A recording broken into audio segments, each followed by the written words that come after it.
So kind of with a big controversy this year in the NBA has been load management and kind of what the impact that's had on the league.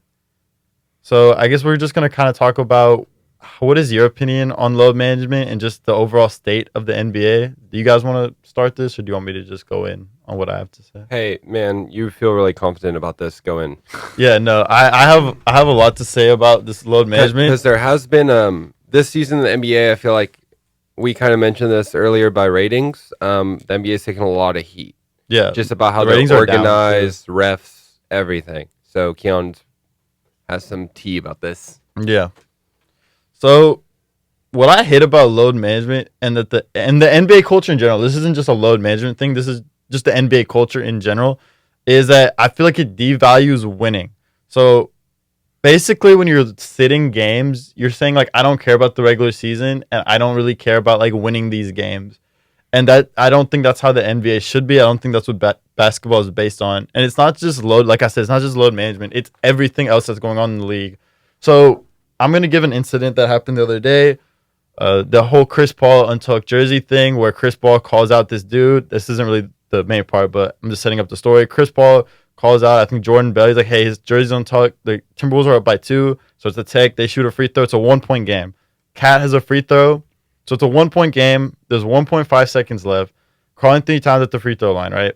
There's no timeouts. So if he misses the free throw, the game is over. Like, there's no chance the Thunder can tie it or anything because it's missed. He gets in the whoever's hand and the time just runs out. That's the game. But instead of just missing it on purpose, which I don't want to hear anybody argue, oh, like he tried to miss it, he just made it. It's not hard to miss a free throw. Just literally throw the ball at the rim. He made it. And Steven Adams inbounds the ball, throws a full court pass to Dennis Schroeder, who gets a layup, ties the game, and they go on to win the game. Now, what I believe happened in Cat's mind is, I could miss this, but I could make it, and there's a really low chance they're going to win. It's going to help my points. It's going to help my free throw percentage. I'm just going to try to make it. And that's what happened. And I honestly hate stuff like that in the NBA. Another example of this is players not shooting like half-court shots because they don't want to mess up their field goal percentage. That is so dumb to me. You are taking away the slight chance, obviously the slight chance, of 3 points that will help your team win the game because you don't want to mess up your field goal percentage. NBA contracts are incentivized by bonuses that want you to have like good stats. Like there's like you get X amount of points per game, you get X assists per games, rebounds, or field goal percentage. For example, Mo Harkless, his contract last year had this thing where he had to shoot like 39%, and he was at like 39.2 and didn't shoot a 3 for like the last 10 games of the season. So because it was $500K bonus, if he did it, and so that's what Keon is referring to. Yes, that's exactly what I'm referring to. The cat incident. So honestly, I just hate this toxic NBA stat obsessed culture. I'm gonna give a hot take here that y'all might not see coming. I honestly blame LeBron and his fans for this a lot of the way, because the only argument for LeBron fans, not really LeBron, mainly his fans, the only like argument you can have for LeBron as the GOAT is statistical based. You can't say that he's, won enough to be there compared to the other greats. And like the media and just fans in general love LeBron right now, and that's a big argument people are making is the stats argument. So I think it's incentivizing players like, hey, like I got to make sure my field goal percentage looks nice. Hey, I got to make sure my points per game, my rebounds, even if we're losing by a lot, let me go grab this rebound. Like, it's going to help my stats a lot. And I also blame just fans in general because fans don't watch these games. They look at stats at the end of the game. They see, oh, he had 28, 7, and 9, 55% like shooting. He had a great game. That doesn't necessarily mean you had a great game. You can put up good numbers, but situationally mess up. If somebody turns the ball over with 2 seconds left and or has 3 turnovers in a row in the last minute and loses the team the game, but you look at their stats and they had 4 total turnovers, like they had a bad game, like they're the reason they lost, but based on the stats, it looks like they had a good game. And I just hate that culture in the NBA from the players and from the fans. Do y'all think Kobe, MJ, Bird, all of them, when they played, they did not care about stats? Their only thing was winning the game. And the NBA obsessed stat thing is toxic. Like, basketball is meant to be about winning the game, not about just who puts the best numbers. Whoever helps their team win the most should be the best players, because stat accomplishments like stats, playing well correlates to winning. There's 5 players on the court. So if one player is playing super well, they're going to give their team a great chance to win. That should be like the pedestal, like who helps their team win the most. And it's not just statistic based. It's not just, oh, my field goal percentage looked good because I didn't shoot that half court shot. It's just watch the game and you can see who is helping their team win more.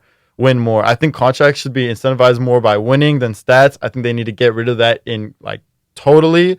And I think players need to realize that what defines their legacy and defines them as basketball players is their ability to help their team win, not so much their stats. Okay, but I know you kind of like blamed fans for not watching and just looking at stats, but do you kind of blame that on the games, like the amount of games? Do you think should be set up more like 50 games? I mean that's a good argument with the load management thing. So because I know, so the NBA did propose to lower their games by like 8 or something. I would be on board. No, I would be on board. The only issue is like the tournament. I have to understand more about like what the incentives. It's like a mid-season tournament, and there are cash incentives for coaches, players, and like boards, and it's like a mid-season tournament around the Christmas time that doesn't affect the leagues at all, and it's like it's formatted like European soccer, like Champions League. I mean, I don't think anybody would care about that. If just like they're winning a few extra like bucks. But the whole thing is, it's like every team on a level playing field just playing for, like a tournament, like not just like playoffs or whatever. It's more of like a 1 month tournament, and I think I would be with that if it was for playoffs. I think if it was for like the 8th seed for each conference, and they or you could do base. You know how baseball the All-Star game determines who gets home court. Maybe that like whoever wins it. That. Because obviously the best teams are going to be like trying to win it, Well, that, I mean, like I said, like I'm all about winning, incentivizing winning. So that's like helpful in winning. So you know what I mean? Like, and they also did propose the unconferenced playoff picture where we just have the top. I like that teams. too. Yeah, I like the 1 through 16 that would help the NBA a lot. Sure. But I feel like the NBA is like scared to make some of these moves. They're like, I don't know if it's like systematic or they don't want to make anything in the past. I think Adam Silver has actually been pretty proactive about like possibly making changes. But I feel like changes to happen now, like pretty soon, like especially with the missed call and the like reviews, they suck. Like the reviews are awful. Like I don't know if they like looked up like how to not implement review but still have review, but like literally that's what it is. They should definitely take that out of the game. It's not helpful at all. Like if no coaches can use it effectively, and you literally have a ball go in the basket, like ball goes in the basket and comes out the end, you can't even review that. Like, are you serious? You have these reviews and you can't even like. That's like what they're made for. Like these. Yeah. And it still gets, if you still watch a game, it will get like stopped like 4 times at the end because of these reviews, and it's just like, man, like this could be done so much. Like the league can be just ran so much more effectively. I mean, I think the NBA Ollie, do you agree with my overall point about like kind of the new age NBA and kind of like the stats obsessed culture? Do you agree with my point? Kind of, yeah. I mean, you think Westbrook also caused this, not LeBron? James Harden. I think Westbrook more. I think it's easier to like pad. triple-double. I think I think Westbrook's definitely a part of it, like for sure. Like you can't tell me that every rebound he got, like, you know what I mean? They definitely like spotted him rebounds, right? They definitely spotted him rebounds and stuff like that. Yeah, that was his motivation. Like obviously he wasn't been like, oh, I'm gonna get the ball, help the team win. Yeah, no, he was going because they need me to rebound. Exactly. I need 10 rebounds. But I mean, I'm not gonna hate on him for that. I mean, just going off Keon's point, I think just the league is transitioning towards that. Back in the day, it was more like post-ups. Like, they don't care. Like, there was no three-point line. Like, back in the day, like 10 years ago, people still thought that, like, mid-range shot was probably, like, the most effective shot. Mm-hmm. But I just think that's because the league is realizing these more inefficient shots that are worth more are more valuable. I feel like that's why that culture in statistics has changed. Like, I think it's more because of Daryl Morey, honestly.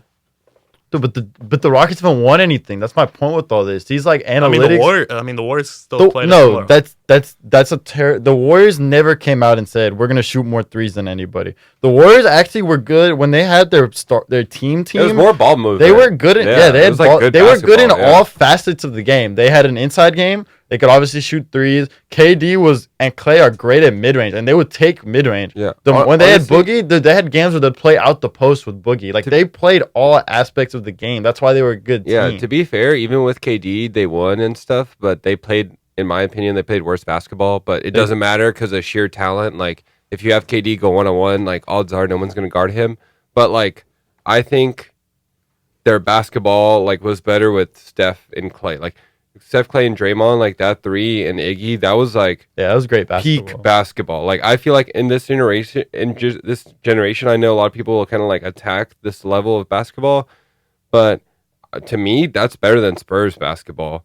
Like, no offense to any Spurs fan, but like back in the day, like I agree, the Warriors. I'd rather see that. It's more entertaining. Like more. Like, it wasn't from Houston. For sure. I feel like no, but I feel like they changed the NBA more than the Spurs did. Like Spurs played great basketball and they held like the standard of basketball for a very long time.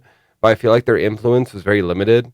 And I mean, Ginobili. I mean, just with that, I don't know, but you could just tell like the Warriors just played a different brand of basketball, and the Rockets are. I mean. We look really good sometimes.